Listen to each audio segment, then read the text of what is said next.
கடைபிடிப்போரின் பாதைகள் உண்மையானவை. ஆண்டவரது உடன்படிக்கையை கடைபிடிப்போரின் பாதைகள் உண்மையானவை.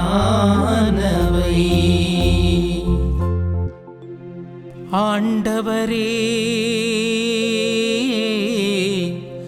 உம் பாதைகளை நான் அறியச் செய்தருளும். உம் வழிகளை எனக்கு கற்பித்தருளும். உமது உண்மை நெறியில் என்னை நடத்தி எனக்கு கற்பித்தருளும். ஏனெனில் நீரே என் மீட்பராம் கடவுள்.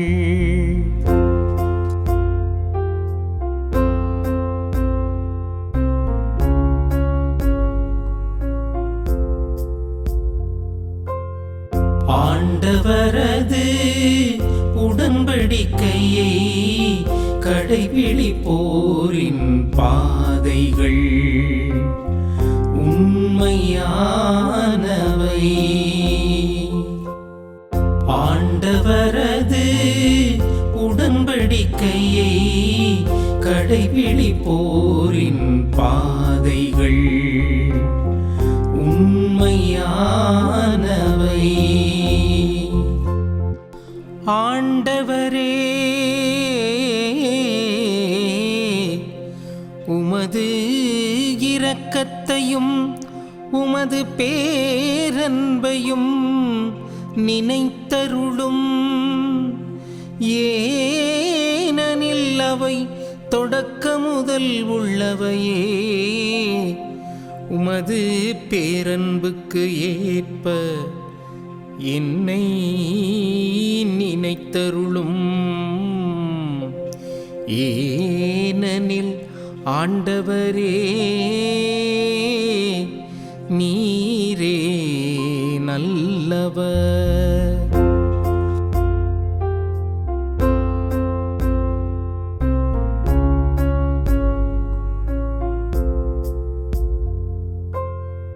ஆண்டவரது உடன்படிக்கையை கடைபிடிப்போரின் பாதைகள் உண்மையானவை. ஆண்டவரது உடன்படிக்கையை கடைபிடிப்போரின் பாதைகள் உண்மையானவை. ஆண்டவர் நல்லவர், நேர்மையுள்ளவர். ஆகையால் அவர் பாவிகளுக்கு நல்வழியை கற்பிக்கின்றார். எளியோரை நேரிய வழியில் அவர் நடத்துகின்றார். எளியோர்க்கு தமது வழியை கற்பிக்கின்றார்.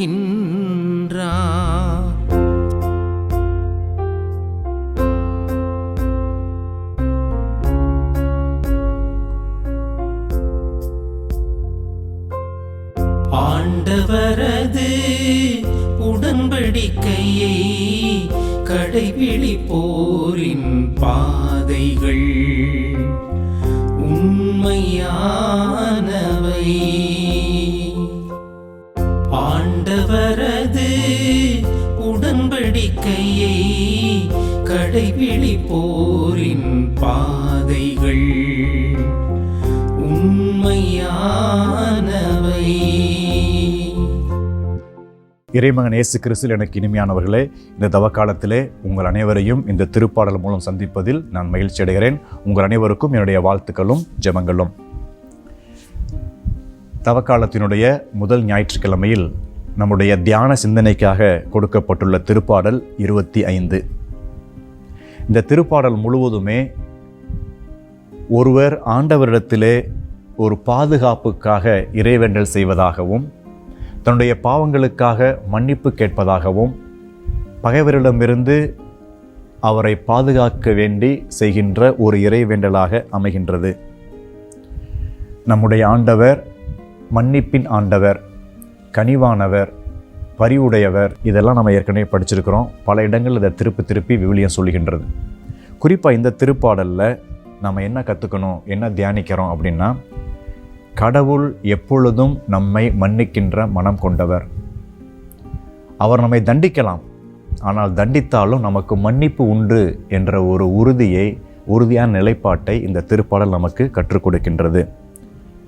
இந்த திருப்பாடல் தொடக்கத்திலேயே ஒரு அருமையான ஒரு ஜெப மனநிலை நமக்கு கொடுக்கப்படுகின்றது. ஆண்டவரே, உம்மை நோக்கி என் உள்ளத்தை உயர்த்துகிறேன், உம்மில் நான் நம்பிக்கை கொள்கிறேன், நான் வெட்கமுற விடாதேயும், பகைவர்கள் என்னை பார்த்து நகைக்க விடாதேயும். இது போன்ற வார்த்தைகளெல்லாம் ஆண்டவர் மீது நாம் வைத்திருக்கின்ற ஒரு ஆழமான நம்பிக்கையை, விசுவாசத்தை, ஆண்டவர் என்னை மன்னிப்பார், ஆண்டவர் என் எதிரிடமிருந்து காப்பார் என்ற ஒரு உறுதியான நிலைப்பாட்டை இது வெளிப்படுத்துகின்றது. நாம் எவ்வளவு பெரிய பாவம் செய்திருக்கலாம், பல குற்றங்குறைகளுக்கு ஆளாகியிருக்கலாம், நம்மிடத்தில் மிகப்பெரிய மனித பலவீனங்கள் எல்லாம் இருக்கலாம். ஆனால் இந்த நிலையை தாண்டி இவற்றையெல்லாம் செய்த பிற்பாடு, அனுபவித்த பிற்பாடு, நான் பாவி, நான் மனம் வருந்துகிறேன், மனம் திருந்த விரும்புகிறேன் என்ற ஒரு நிலைப்பாட்டிலே ஆண்டவரை நோக்கி வருகின்ற பொழுது ஆண்டவர் கண்டிப்பாக நம்மை ஏற்றுக்கொண்டு நமக்கு மன்னிப்பு அளித்து நம்மை மகிழ்ச்சி அடைய செய்கின்றார். இந்த திருப்பாடல் 25 8வது இறைவசனம் என்ன சொல்லுது அப்படின்னா, ஆண்டவர் நல்லவர், நேர்மையுள்ளவர், ஆகையால் அவர் பாவிகளுக்கு நல்வழியை கற்பிக்கின்றார். ஆக இதெல்லாம் ஒரு வாய்ப்பு நமக்கு. இந்த தவக்காலம் அப்படிங்கிறது ஒரு வாய்ப்பு. நம்ம ஆண்டவரை தேடி அவரை பார்த்து மனம் வருந்தி நான் மனம் திருந்த விரும்புகிறேன் என்கின்ற பொழுது ஆண்டவர் நமக்கு ஒரு நல்வழியை காண்பிக்கின்றார். இந்த திருப்பாடல்லையே அடுத்தடுத்து வருகின்ற வசனங்களை என்ன சொல்லுது அப்படின்னா, என்னுடைய குற்றம் மிக பெரியது, நான் பலவிதமான கெட்ட காரியங்கள், தீமையான செயலெல்லாம் செஞ்சுருக்கிறேன்.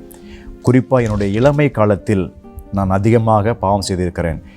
திருப்பாடலில் 7வது இறைவசனம் இந்த மாதிரி சொல்லுது, என் இளமை பருவத்தின் பாவங்களையும் என் குற்றங்களையும் நினையாதேயும். நம்ம ஒட்டு மொத்தமாக நம்முடைய மனித பலவீனங்கள், நம்முடைய குறைபாடுகள் எல்லாம் ஆண்டவரிடத்தில் வைத்து மன்றாடுகின்ற பொழுது உடன்படிக்கையின் ஆண்டவர் கண்டிப்பாக நாம் உடனிருந்து நம்மை கரம் பிடித்து வழிநடத்துவார்.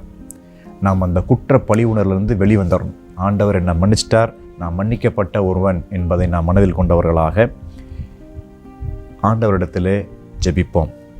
திருப்பாடலில் 18வது இறைவசனம் என்ன சொல்லுது அப்படின்னா, என் சிறுமையையும் வருத்தத்தையும் பாரும், என் பாவங்கள் அனைத்தையும் மன்னித்தருளும்.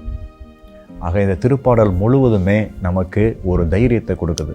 ஆண்டவர்கிட்ட போய் நாம் மன்னிப்பு கேட்கின்ற பொழுது அவர் நமக்கு கொடுப்பார் அப்படின்ற ஒரு நம்பிக்கை. ஆக விசுவாசத்தோடு நாம் ஆண்டவரிடை வேண்டுவோம், ஆண்டவரிடத்திலே மன்னிப்பை கேட்போம். நாமும் நம்முடைய குற்றங்களை உணர்ந்தவர்களாக, அதற்காக வருத்தப்பட்ட பின்பு அதிலிருந்து நம்மை திரித்து கொள்வதற்கு ஒரு தகுந்த காலமாக இந்த தவக்காலம் அமைகின்றது. இந்த தவக்காலத்தில் இந்த திருப்பாடலை திரும்ப படித்து ஆண்டவர் தருகின்ற அந்த அருளாசிரை பெற்றுக்கொள்வோம். அவருடைய மன்னிப்பால் நிரப்பப்படுவோம். நாம் பெற்ற மன்னிப்பை பிறரோடு பகிர்ந்து கொள்ளவும் இந்த திருப்பாடல் நமக்கு ஒரு வழிகாட்டியாக அமைகின்றது. மன்றாடுவோமாக.